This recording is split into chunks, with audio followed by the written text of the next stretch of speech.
Have you ever thought about emotional mastery or what it takes to develop it? Or how emotional mastery applies to business, being an entrepreneur, or leadership? That's what today's podcast is all about. Emotional mastery and effective leadership. Hi, I'm Dr. Joan Rosenberg, and you are listening to Mindstream, How to Design a Fully Expressed Life. This is podcast number 20. I believe every moment is an opportunity for transformation, and I help people reach their dreams, resolve challenges with anxiety, depression, relationships, doubt, self-criticism, and speaking up. I help you, coaches and clinicians alike, achieve emotional mastery by choosing to live into your moment-to-moment experiences. Moving toward what is difficult and sometimes painful or unpleasant is what builds emotional strength, unwavering confidence, emotional resilience, rock-solid self-esteem, and lasting transformation. I was interviewed by Mark Sylvester, host of the 805 Connect Business podcast. The focus of our interview was initially on a topic that's really dear to him.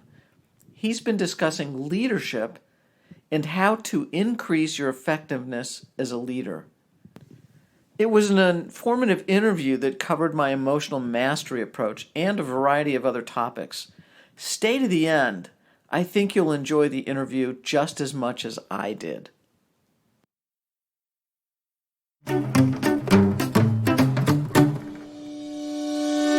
Well, good day. I'm Mark Sylvester, ambassador of 805 Connect, and your host for this 805 conversation, where we talk to fascinating people you'll want to know better.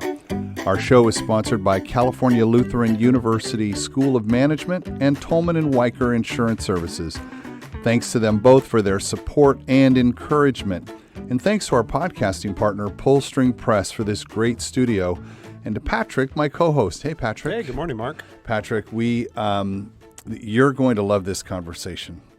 I met Dr. Joan Rosenberg several months ago. Good morning, Joan. How are you? I'm doing great. Hi, Patrick. Hi, Mark.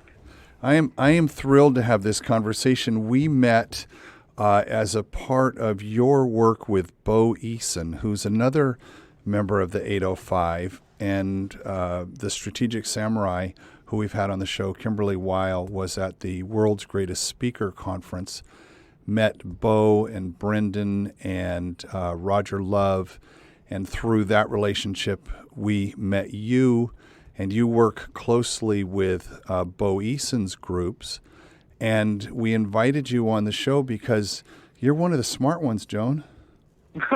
Thank you so much. What a great way to start this show. No, I've had occasion to have conversations with you enough to say, we've got to get this on the record. So you can Google Joan or look in the show notes. We'll have tons of information about her. But Joan, you've been around the block for a long time. You're an old hand at radio, I come to find out. You did a show called Full Circle. How long did you do that show? Actually, I did the show from it was, I think, around 2008 to 2010. Wow. And before that, it was an iteration called Women's Inspiration. Ah. So the total time at CSU Northridge was roughly 4 to 5 years. So this was pre-podcast. It was pre-podcast. I was on traditional radio. So now I feel like when I'm talking to my grandmother, I tell her I'm doing a radio show because she has no idea what podcast is. But my question, I made a note when I saw this was, because I'm always studying interviewing techniques and favorite questions and things like that. What was your favorite question to ask your guests? We always asked a signature question at the end, and the signature question was, what did they have any ideas, or what would they do to promote a more positive culture? Oh, I love that. It makes me feel like I need a signature question. I started thinking of my answer right away. Well, yeah, we have something that we do as a little signature at the very end, and I won't spoil that. We'll save that. So we do have a signature question, don't we, Patrick? We do, always. So, Joan, you teach. Tell us what and where you teach. I'm currently teaching at Pepperdine, and I've spent really the past 3 decades teaching in a variety of academic institutions. I taught at USC, and I taught at a professional school in psychology in Dayton, Ohio, as well. So I've spent really 3 decades teaching in doctoral programs in psychology, and currently I'm affiliated with the doctoral program in psychology at Pepperdine University in Malibu. And the tie-in here with the listener we have, which is around leadership and mastery and business and professional things, the conversations we've had is you do a lot of coaching with CEOs and business leaders and people that are trying to up their game through the work you're doing with Bo. And you've got a word for it. You call it emotional mastery. I love that. Mm-hmm. Tell us what emotional mastery is, and more. How do you know when you've achieved it? Oh, that's a great question. You probably know when you've achieved it when you have a sense of being able to be responsive in situations as opposed to reactive. That would be one major point. A second would be that you live with a more peaceful inner state. So you feel peaceful and calm as you go throughout the day. And you also have an experience of confidence and emotional strength. So think of peaceful, calm, and resilient. I know that I've been working on that specifically myself for the last year, and it shows up when things don't work and how you respond. When things get out of control, you're like, oh, instead of going, oh, shit, what am I going to do? You just kind of observe that with interest, and you have that resiliency. It's that ability to bounce back. What are I've got so much around this. When you're sitting with someone for the first time, what are your clues that someone needs to work on their emotional mastery? Are there some clues that we could look to ourselves for? Staying hooked in an old story.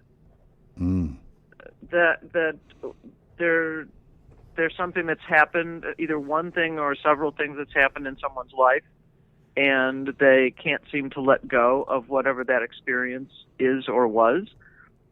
They still continue to feel impacted by it. Certainly being reactive would be an indicator, and explosive. The notion that you have to be top dog, and that that's really it feels that life feels more like a competition than it does a collaboration.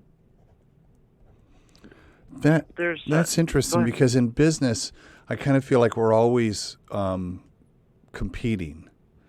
Yet when we're more evolved, we're always collaborating. Is that fair to say?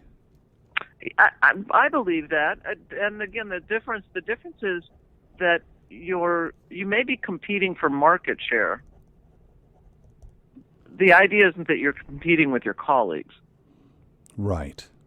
And what ends up happening often is that in business settings, there's a competition within, and then it creates a less pleasant and probably a less productive work environment.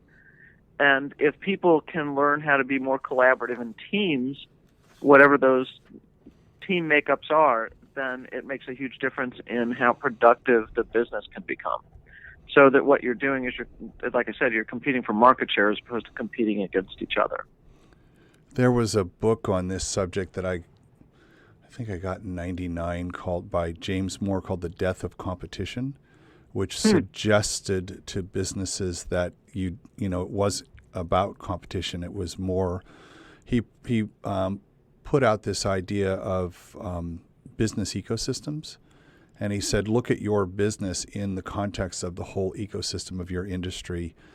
And if we think about environmental ecosystem, who's the air, the earth, the water, the food, the sustenance, who are the predators, just carry that metaphor on and on and on. And he would have you draw out a map. There's you, there's your customers, there's associations, there's trade regulatory groups, there's all of the things that make up your ecosystem. And once you figure out what all the interactions are between all of those, you actually see there isn't competition. There's, I mean, you are competing for food and all of that, but you know, someone's eating some part of the day, right? It completely changed how I thought about competition.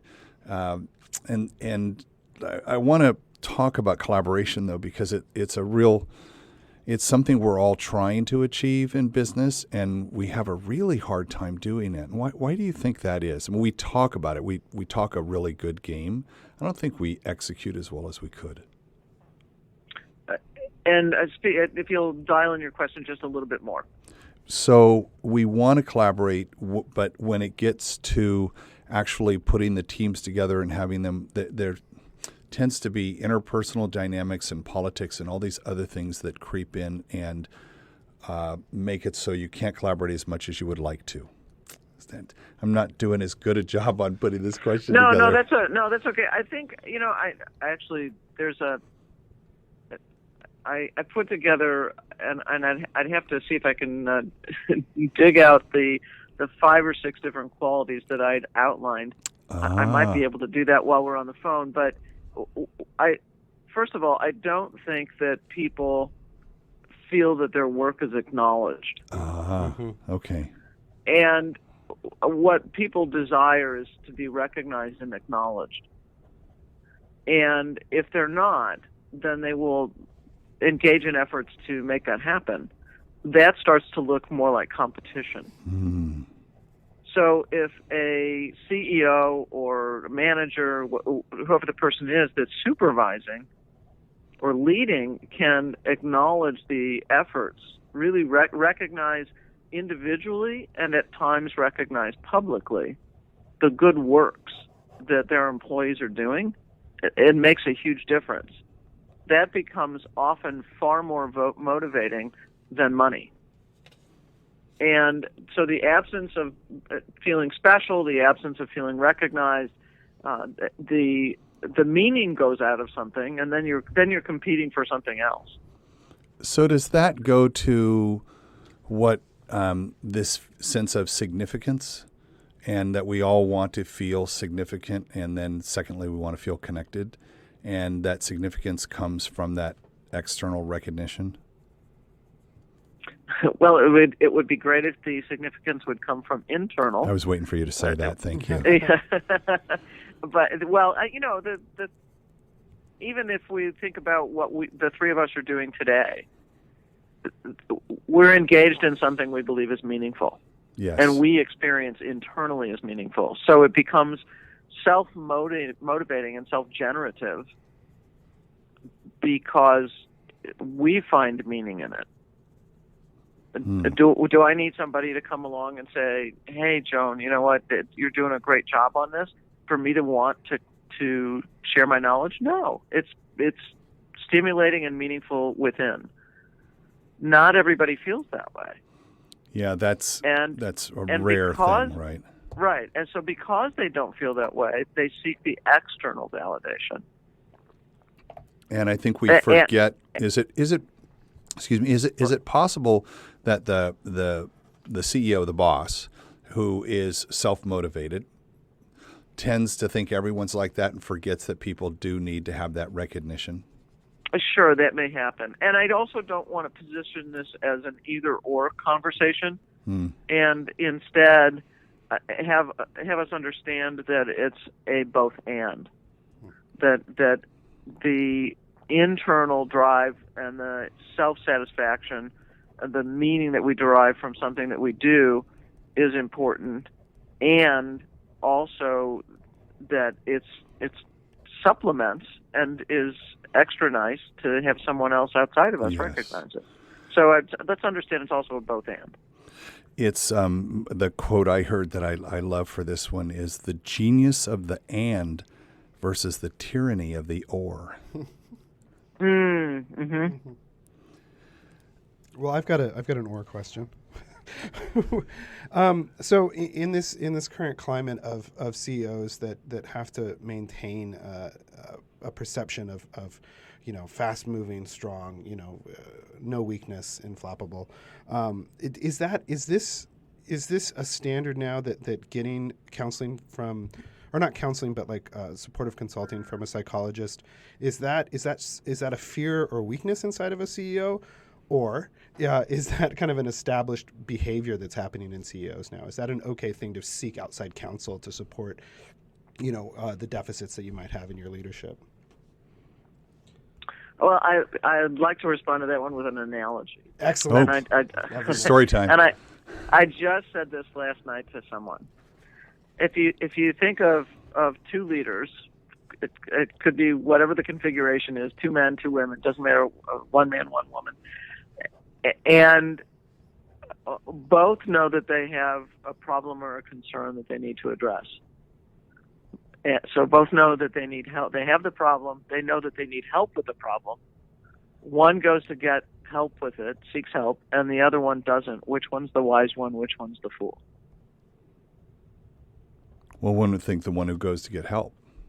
Exactly. So I think of it as wisdom for someone to go after the help that they need once they recognize there's a problem or a concern. So I never view that as a deficit. From my standpoint, that's always strength. And I have a view of emotional strength that includes someone feeling capable and someone feeling resourceful. And emotional strength involves acknowledging needs and limitations, being able to ask for help and being able to receive that help. And that, for me, falls under the resourcefulness element of emotional strength. So I position someone asking for help as emotional strength. I like that you put it that way because Patrick, I ask this question myself because we see someone once a month, and I look at it as sharpening our sword. Absolutely. We're constantly in there, as we get, you grow and you get to this plateau. It's like, I've never been here before. This terrain is a little unfamiliar. I need someone, a Sherpa, if you will, who's been there and can help. Oh, this is new. You're like able to bounce back. I've been working on resiliency for the last couple of years, and how quickly can you right the ship once you've been rocked a little bit, and to where you can get to where it's milliseconds and you're back in it. You've got to work on those kind of things, right? And those are all tools that help, in my day job, so to speak. Absolutely, yes. So, Joan, do you think that any kind of business leader at any kind of level needs to be seeking this out, or is this wait till you're a CEO or wait till you're in charge of a large group? Like when oh my goodness, no! The sooner you pursue something like that, I think it gives you the opportunity to develop greater insight and greater awareness of what's taking place, and as a result, you develop more and more resilience and wisdom, I think, in the process. So absolutely, the earlier one chooses to pursue that and to recognize good counsel and seek good counsel, I think it makes a huge difference in how one performs and how one leads one's life. I'm so glad you said that because I've been thinking about the lessons I'm learning now that I wish someone had somehow been able to crack through my thick skull in my 25 to 35 that 10-year period, because that's the period, as young leaders. I mean, I was a leader at that point, and running things, and I was just learning it, School of Hard Knocks and all of that, and I could have used some of these lessons. I could have used podcasting back then, Patrick. I would have listened to this show in depth. So I want to switch a little bit. Joan, when we were talking in La Jolla a couple months ago, you explained this concept of how we deal with unpleasant feelings. And I think you said there were 8 of them or something. But I was really fascinated. I think that's when I invited you to be on the show, because I said, let's talk about that on the show. So if you don't mind, I'd love you to tell us what that whole idea is. What I figured out in my 30 to 40 years in psychology and countless thousands of hours or tens of thousands of hours of training and teaching is that, by and large, I think the struggles that people face come down to being able to handle unpleasant feelings. I'm having revelations. And good. This is then you're fitting into exactly what I'm talking about. Now, but let me position it a little bit differently before I go into it. There's four main ways that we can approach helping ourselves or getting help for ourselves or with ourselves, and that is to address what we think, how we think it, how we kind of what we do in terms of our feelings, which means allowing ourselves to be aware of what we're feeling, to experience what we're feeling, and to express what we're feeling. And then the fourth is how we behave. So two elements that have to do with thinking, one that has to do with feeling, and then the last one has to do with behavior. So those are the areas that all of us can work with as we try to become better versions of ourselves. So how does that show? So I have an unpleasant feeling, then I kind of go through those four things. What I think well, about. Let me. Tell us a story to help no, us. No. I'm just my work is more dialed into to the feeling side of it. My work is centered around what I might call, or one element of my work is centered around emotional mastery. Right. And so the part that I'm talking about more specifically right now would be dialed into the feeling element of it. Got it. Except what I want you and others to be aware of is that there's really four major areas to tackle when somebody's trying to tackle an emotional problem. Got it. So, like I said, we can tackle what we think, how we think it, feelings, and also our behavior. Do you find that it's hard to express? I'm on number 3, how we feel about it, how we experience it, and how we express it. Is there some good language that would help us in that way when we're trying to express it? Two things. One is to have an attitude of being positive, kind, and well-intentioned. Okay. So I think the attitude approach is really important. I think the other is to say it in the manner that you would like someone to say it to you. So that speaks to being vulnerable, doesn't it? Yes, it does. That's another key word with you, I know. And how does vulnerability fit into all of this? Because that's the other part, Patrick, with being a CEO is, we hear we've got to be vulnerable and open. It's like, oh, are you kidding? I need tough Teflon. How do you think I got here? How does vulnerability fit into all this, Joan? Well, I think this is so layered. Yeah, well, I know we're 30 years and 30 minutes. I know. That's okay.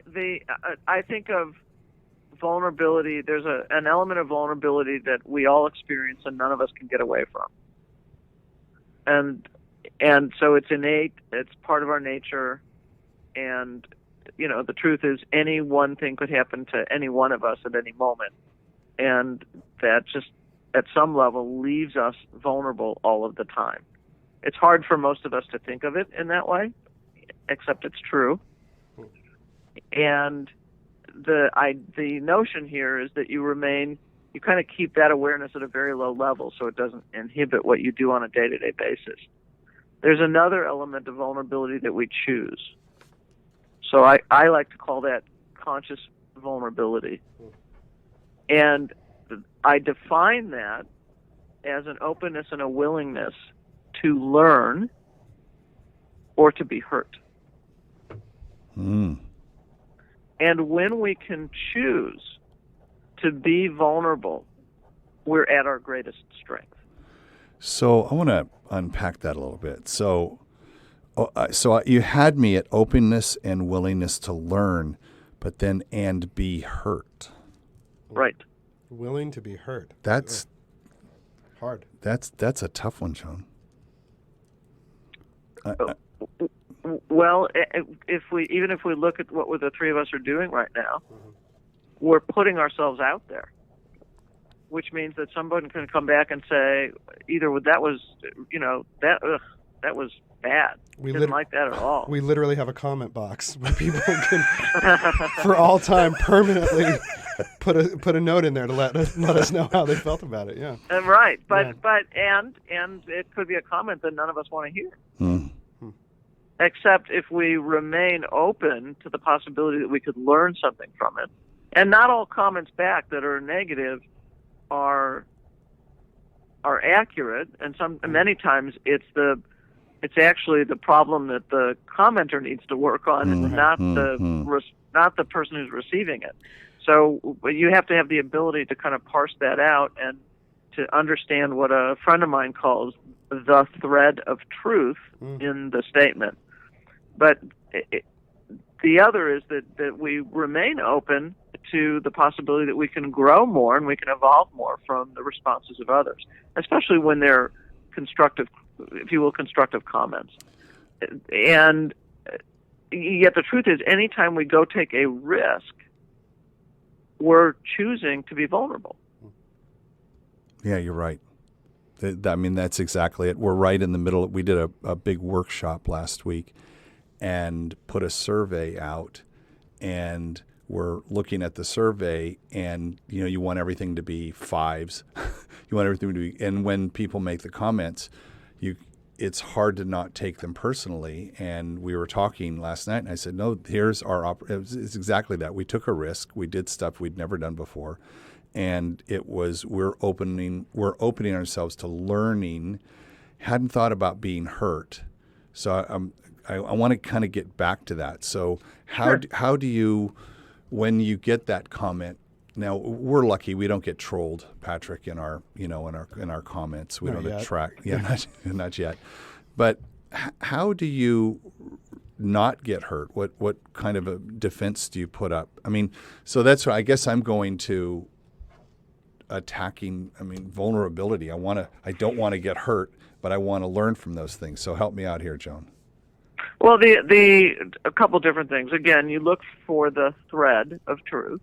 Okay. And if there's nothing valuable in the comment, and you don't recognize that within, so you have to go into it with an openness. Then you just set it aside and go, all right, got it. It doesn't really seem to fit. Okay. The same way I was just going to say the same way that if they'd insulted your haircut while talking about your podcast, that's completely irrelevant. Correct. Yeah. Exactly. So you set that aside. The second is that you whatever is there and constructive, then you go, all right, got it. I need to learn from this and kind of move on. The third is probably the one that's a bit more challenging, and it's to understand that it's actually because you're putting yourself out there, you have to anticipate the criticism because others are not taking those same risks. And they somehow have the notion that they can judge as the spectator when they're not in the ring. And the key here is that you dial it into the fact that you are serving and you're taking the risk and you're putting yourself out there to evolve and grow and support and serve. And that's what's important. So if you're getting criticism, then you've arrived. And if we look at, I've worked with a number of people that are in the entertainment industry, and if they got stuck on every comment that they heard on the way they dressed or what they looked or how they sounded or whatever it is, how they performed, they'd be debilitated. So you can't get lost in what people are saying to you. Now, again, constructive comments, constructive criticism is one thing, but when it's intended for tear down and attack, it's not appropriate. You just can't listen to it, and you have to simply understand that's a sign of arrival. That seems really applicable to the rest of life as well. Just simply, ignoring a behavior in traffic or somebody who's annoying you at the grocery store. Like, it seems like that it's pretty applicable across the board, is that, don't somebody else's anger or frustration or comment towards you isn't necessarily inclusive or accurate towards you, and internalizing. That's correct. Okay. That's correct. Yes, and it's remembering that the strongest way, the healthiest way to live life is from the inside out. That if we try to live our lives based on how other people want us to live our lives, there's no sense of internal strength. Which gets, go ahead. Well, I mean, that gets back to the earlier comment about the recognition, having that recognition come from within yourself. That's right. So, and the other part, Patrick, is to understand that the truth is we're reflections of each other. So if I'm getting upset about the person who's angry at the grocery store, and I'm starting to internally or externally judge that person, it's actually on me. It's not on the other person. And you're saying or positioning that perhaps that's a waste of my time to be frustrated with these other people. No, I wouldn't say waste of your time. If you're reacting that way, then the most beneficial use of your time is to try to get a sense of what's hooking you. Oh. What is it about that other person that I'm responding to that's kind of getting me? Yeah. Does this? So I'm gonna. It becomes an opportunity for reflection. So this kind of gets back to the 4 from earlier. Is like, what do I think about what that person said? How we think it, and then how do I feel about it? Express it, experiencing you're kind of doing all that in real time, and then how do I behave? Oh, I just walk away, I deflect, or I go, oh, that was interesting, thank you for pointing that out, and move on. Mm-hmm. Joan, I have maybe an obscure question. We're both doing, it's like a master class where we're writing notes back and forth over here. You can't see us in studio, but we're okay. When we start writing notes, you know that we're exceptionally excited about the guest. But great, I love it. So you've been in practice for 30, 40 years, as you said, and I'm trying to imagine what it was like when you first got into practice. We seem like such a self-reflexive with the smart technology that we have, with this kind of like this social media concept that's going on right now. Are the stresses and strains that people are feeling today similar to what people were feeling when you started your practice? Was that, or have you seen an evolution in how, are we more strained and stressed or self-reflective now? Are we more self-conscious and anxious now than we were when you got into this, or is it just a different era? It's different. The amount of information that comes in that can come in any moment, I don't even know the degree to which that's been increased. And somebody quoted some statistic not too long ago, but I don't know the exact numbers. But whatever it was, it's like in it might even be a minute. The infusion of information is what would have happened in a month or a year or whatever it is. But we're talking about some very small bit of time now in relation to even time 50 years ago. So because the access to information wasn't as great, it was simpler. And I also think that the threats were different. The literal threats were different. And, we have an infusion of guns in American society. 50 years ago, 40 years ago, even 30 years ago, the degree that was out there, it wasn't the same. So the literal ways we can be hurt has changed, and the amount of information that comes in at any given moment has changed, and there's more and more ways that people are also exposed to, if you will, exposed to threat in an intentional way. So the news doesn't focus on the things that help us. The news isn't focusing on good stuff happening and our higher nature. The news focuses on what puts us at threat. And I think we would have a very different experience if our culture was focusing on what enhanced us and called us to our higher natures and our truer natures, as opposed to the base elements of our nature. That I think is probably one of the most important points that I've heard today is that idea that we're not aspiring to big enough things, or we're not, social media isn't a big enough aspiration. Being connected through social media or having enough followers isn't a big enough aspiration. And it's not genuine connection. Right. Yeah. It's a kind of connection. It can facilitate genuine connection, but it's not enough. And there is something that we all get when we're face to face and heart to heart, literally, and that's lost through social media. Like I said, there are values to it. And there's lots of values to it, except it can't be used to supplant face-to-face and heart-to-heart connection. That's where the working remotely has some benefits, but in every case, I insist on actually having a couple of days with the people in person, working with a client in New York now, and insisted that we had 3 days to kind of meet everybody, breathe the same air. I liked it. You said face-to-face and heart-to-heart. I hadn't heard it put that way before.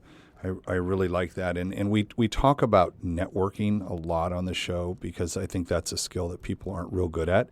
They're really good at social media and really good at all of that, but it's, now I'm going to put them in a room of live humans. Now what do I do? Where's your like button? Can I push the like button on you? I like you. Push that button. I know that you're. We talked earlier about. We talk about mastery. We love mastery on the show, and we've had lots of people talking about it. You talked about conversational mastery, and I think that's a key piece to being a good networker and good in live face-to-face situations. I want you to talk some more about conversational mastery. I look at conversational mastery on both sides of it. One is being able to speak with ease and say the things that you want to say, when you want to say them, how you want to say them, and in a manner, again, that is positive, kind, and well-intentioned. That's always at the kind of the foundation of what I talk about. So obviously then you'd be using discretion. And it's also the other side of it, and it's how to be a good listener and how to be a responsive listener. So or what I might call being able to be well attuned to someone else. We call it. So I want somebody to be able to do both, to listen well, to respond well, and also to be able to speak with ease. What kind of trick? Well, not tricks. I'm gonna call them tools. What's a great tool for to help someone be a good listener?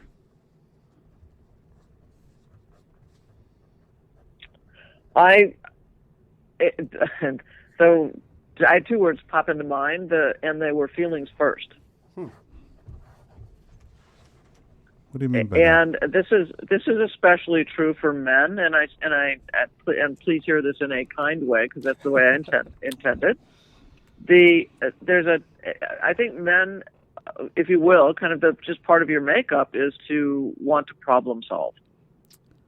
Exactly. So that is extremely well intentioned on your part.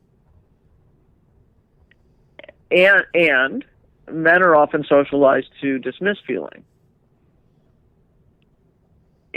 So what ends up happening in conversation is that there's a movement initially to problem solve as opposed to pay attention to feeling. Except I think it's feelings that trip people up the most. How's that? It's well. Let me circle back to that question, because it'll also bring me back to a question you asked earlier that I don't think I fully responded to. If I'm distressed about something and you're my CEO, and you look at me and you go, well, have you tried this and have you tried that, and what about this solution and what about that solution? Except I'm still distressed. I'm still frustrated, or I'm still disappointed, or I'm still embarrassed about whatever took place. Then it's going to make it harder for me to listen to your solutions when I'm still grappling with my distress. If on the other hand, again, you're the CEO, and you see me distressed, and you go, wow, that must have been really frustrating for you. Now you've recognized my state. You've recognized my experience. And I go, oh my God, yes.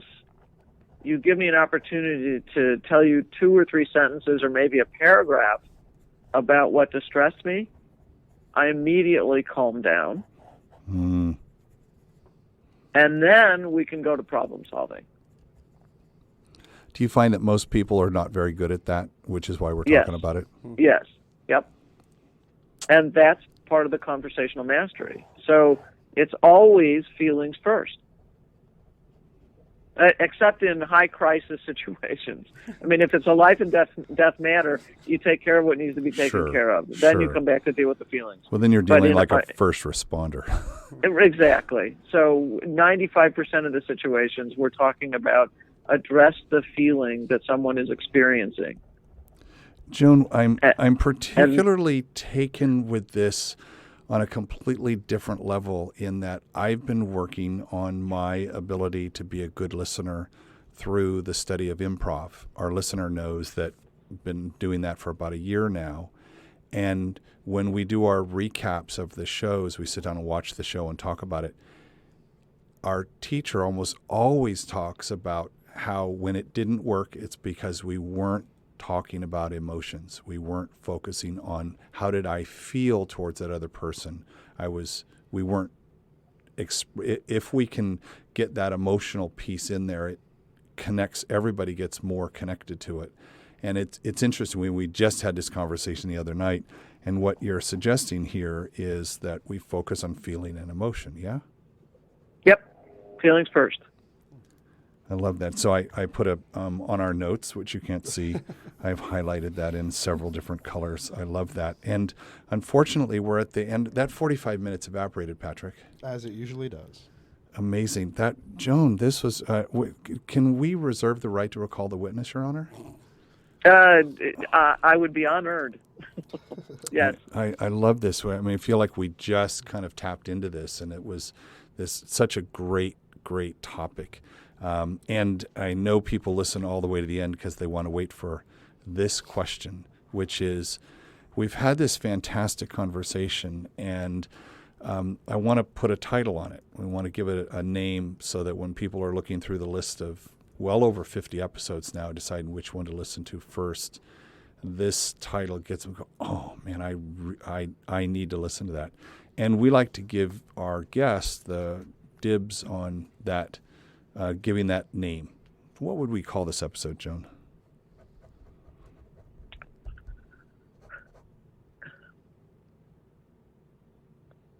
How did it develop emotional and conversational mastery? Got it. And Joan, is this written? I know that you've got a trademark on emotional mastery and emotional mastery training. How can people go find this and go deeper with you on this? They can. Right now, my website is being worked on. So they can attempt to Google and see if they can pull up Dr. Joan Rosenberg, which is where much of my work, or kind of a lead to my work, can be found.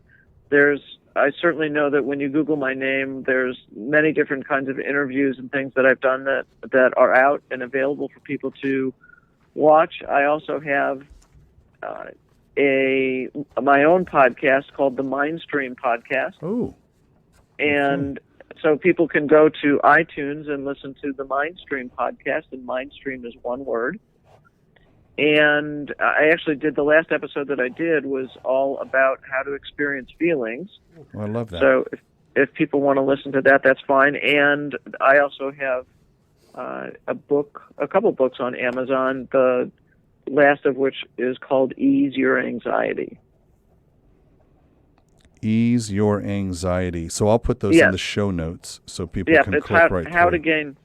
How to gain confidence, emotional strength, and inner peace. Who doesn't want that, Patrick? I'm fine. I don't need it. I'm You're good. Oh, yeah. No, Great. I've never experienced anxiety. You're ready to get hurt. Yeah, I'm ready, sure. Yeah, I think what I'm learning is that men just call it something different. That's probably true.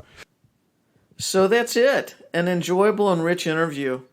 Just to highlight again, some of the ideas we discussed included a brief definition of emotional mastery and emotional strength, the difference between being responsive and reactive, where collaboration and competition belong in an organization, 4 ways you can help yourself change that involve changing what you think, how you think it, how you manage your feelings, and how you act or behave.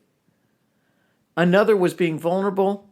We ended on how to be a good listener, which involves how to focus on feelings first and then solving whatever the identified problem is. And finally, the importance of face-to-face and heart-to-heart connections. Thanks for joining me on Mindstream. And if you like what you heard, then please subscribe. And please share these podcasts and let others know that they are here. Feel free to download and listen and enjoy the earlier Mindstream podcasts as well.